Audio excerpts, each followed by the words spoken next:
I'm the son of rage and love, the Jesus of suburbia, the Bible of none of the above, on a steady diet of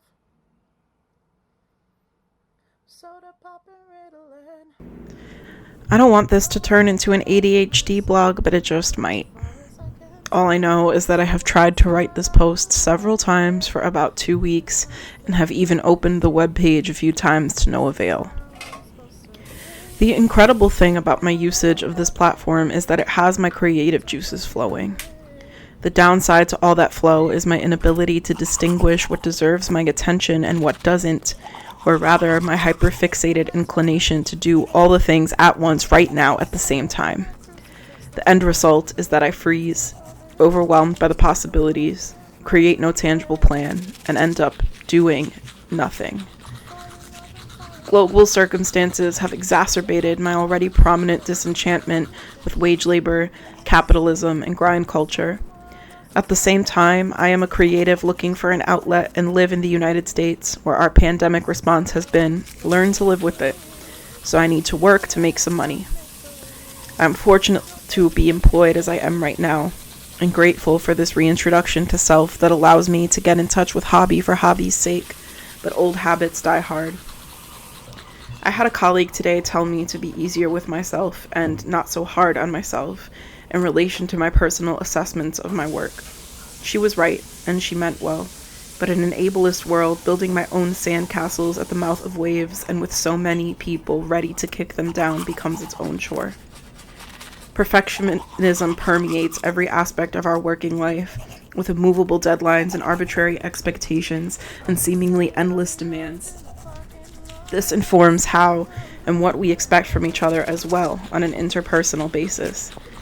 I have difficulty deciphering meaning and whether or not people are mad at me for small mistakes because, thanks to my diagnosis and upbringing, I've also become more keenly aware that most adults communicate, or don't, depending on your perspective, via implication or mind reading.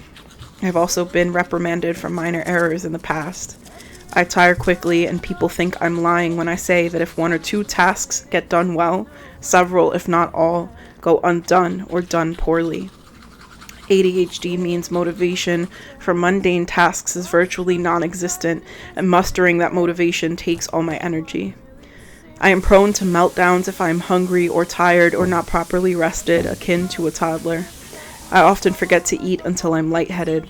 I struggle with small talk, interrupt or speak over people when I become too enthusiastic, talk about my fixations for the majority of a conversation if given the opportunity, feel outlandish and othered all the time. We all know this is widely considered unacceptable adult, professional, social behavior. It's why, having received so much criticism and so little grace while growing, I mastered the art of masking. It got me through for a long time at the expense of my own wellness and capacity. In making a concerted effort to stop masking, I've had to build up my own soft places to cushion the blow of existing. I affectionately call these sandcastles because of their potential for infinite intricacy and imagination while still being malleable enough to be destroyed on a whim. That is to say, the amount of tenderness I have begun to practice with myself does not change the fact that the outside world still has expectations of me that are in direct antithesis to that tenderness. Cradling myself in the way I need can only take me so far when the world is undoing my efforts at every turn, putting the onus on me to survive an ableist world instead of asking that world to adjust its expectations that are the antithesis of everything I try to tell myself and everything that I am and believe. Well, I don't even know what to add to that to further my point. I can build the most intricate sandcastles in the world, and it still won't matter when the world believes it is its duty to knock them over. When one task takes all my effort, I often don't also have the needed energy to put the effort into building those castles again. It's a similar sentiment I've seen regarding Suicide Prevention Week, which is this week.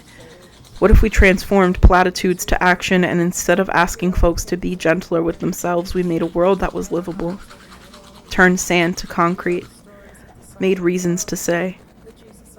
I don't know. But I do know, as I started this at 5 p.m., it's now 10:39 p.m.